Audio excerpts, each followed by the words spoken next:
Hello and welcome to Dario's Comic School, and today the topic of the video is how to get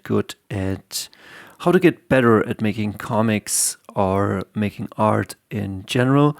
And the idea was this: I will hit you hopefully in 5 minutes with everything you need to know. So yesterday I was checking in on Alien Salvation because I want to do three things, and the three things I want to do is review the comic and the art, and then we want to look at camera angles and how comics can feel like a movie, but also have a Walter Simonson where comics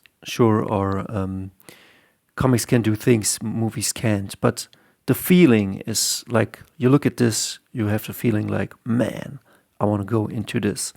Like, this looks awesome. The premise is great. And also, like, this is a card game, but also, like, if you look at this, like, the premise is like, okay, I can play with these beasts. Like, this looks like a game, a movie, an adventure I can go on to. And this is the feeling you want to capture, but this is not the topic of the video today. The topic is how to get good at art. And I was browsing through the pages yesterday, and Mike Mignola all over, but I was a bit underwhelmed. I was looking at this and I was thinking, man, like, this works, but it's a bit underwhelming. Like, look at this. I don't want to say that it is easy to do this. Like, this is definitely perfection and simplicity at its best. But I will show you a couple of panels, and I was borderline bored, and at the same time I was amazed. I hope this gets in focus. Like, look at this. Like, pretty. Mike Mignola kept it simple. Like, look at this panel. I wish autofocus was on, but sometimes it's better that it's not pumping.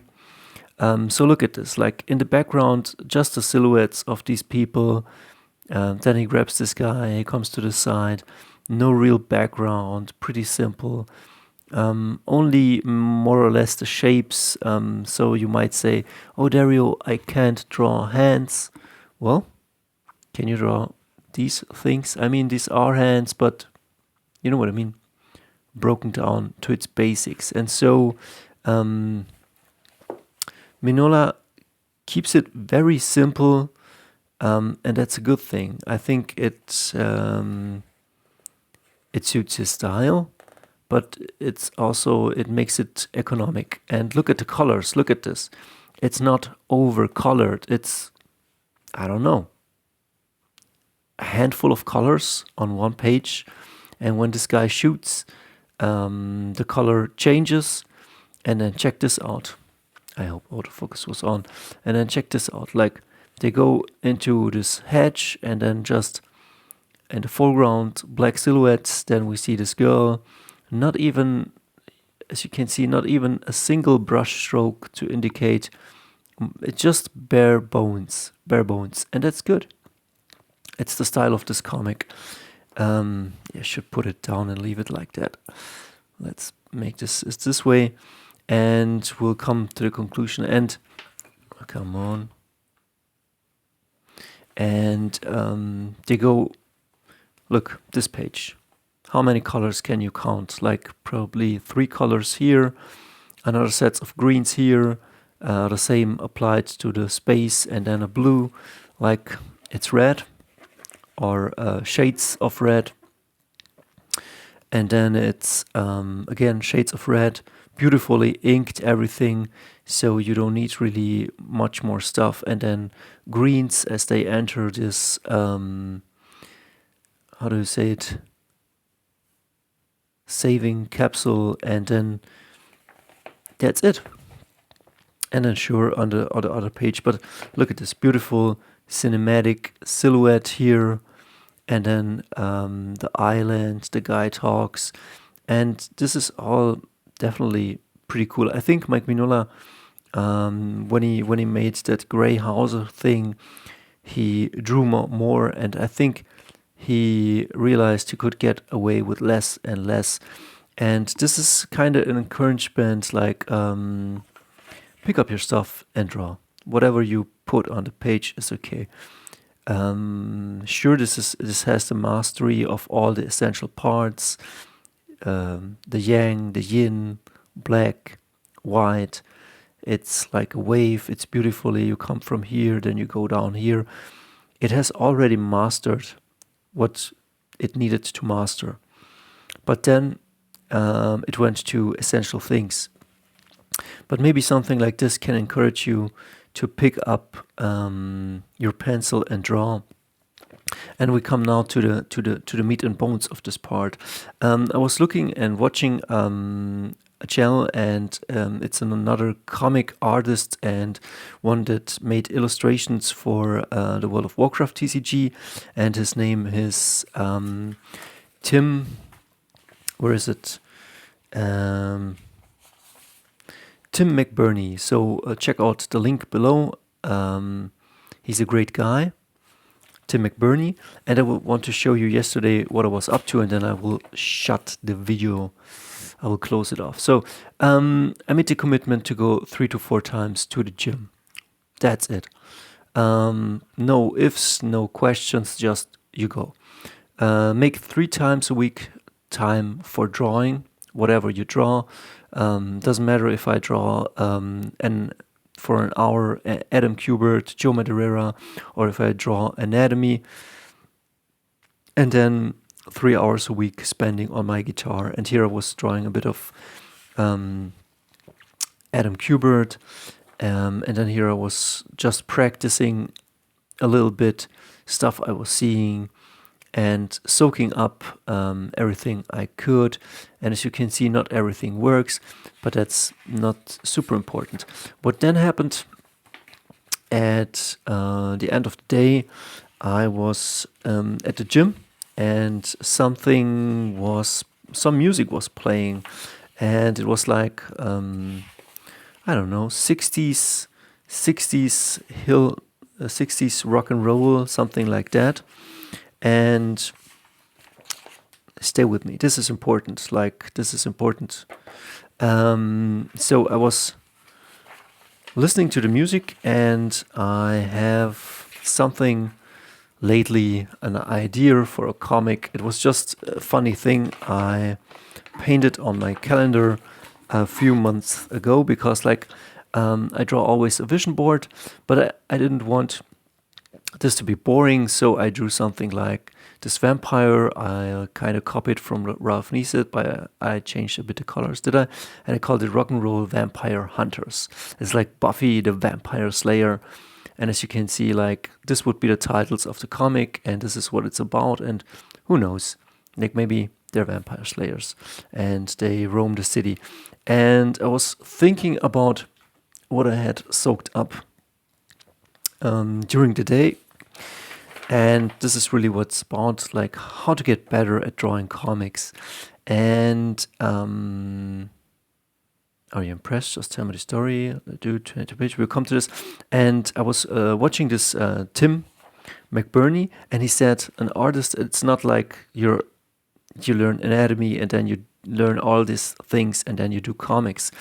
It's always like, what is it that you want to do, and then how to get there. And anatomy helps, perspective helps, learning to draw, you know what I mean, everything you need to know, and it helps. But some people just get good at practicing stuff and not doing the real deal, like making a comic, making artwork, whatever it is. Like doing stuff like this is probably a bit different than making a comic. Different skills will come into these. You can get away with like maybe just illustration, and these are painted, so a bit different the skill set that you need. And I was thinking while I was at the gym, I was thinking, man, this music is so cool. There was this music, and it was dream, dream, dream, da, da, da, da, da, da, da. And I was remembered at some Quentin Tarantino movie, and I was thinking, man, it would be so cool. You have like a Quentin Tarantino style thing or Sin City like thing, and then it's either in the 60s or in the 80s, and you have this car and this guy. He's a young musician who wants to go. Sorry, who wants to just go somewhere. Let me see, and as you can see. I was also thinking about John Mayer and how he went to school. And then he went on his own and he said, man, I'm gonna do this. And he's a square, he's a nerd, but he's going into the real world. And I was thinking of the movie Near Dark and how this Caleb Colton is a young cowboy and he meets at night this May, and she's a real cute girl, but she's also a vampire, and she turns him. And I was thinking maybe he's a square, maybe he wants to do music, maybe it's the 1960s or the 1980s, and it's about youth growing up, love, sex, music, killing vampires.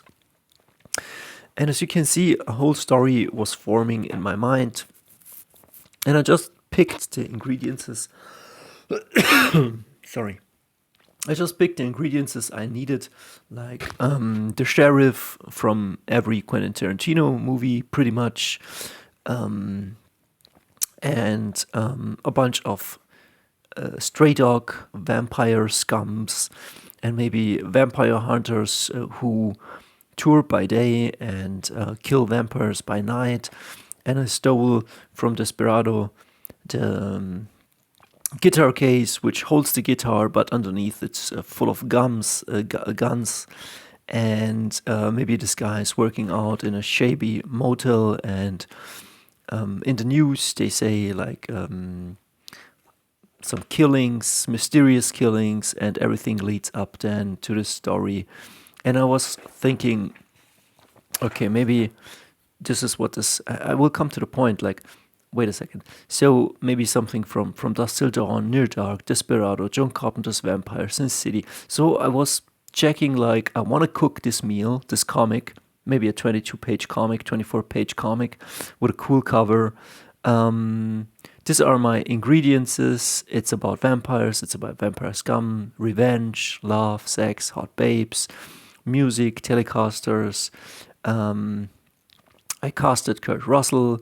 I casted the Cherry from Rose McGowan from Planet Terror, and everything. Like, I got my ingredients, and then I put in some Marv, and who knows, maybe he's the padre who lost his family to the vampires, and that's it.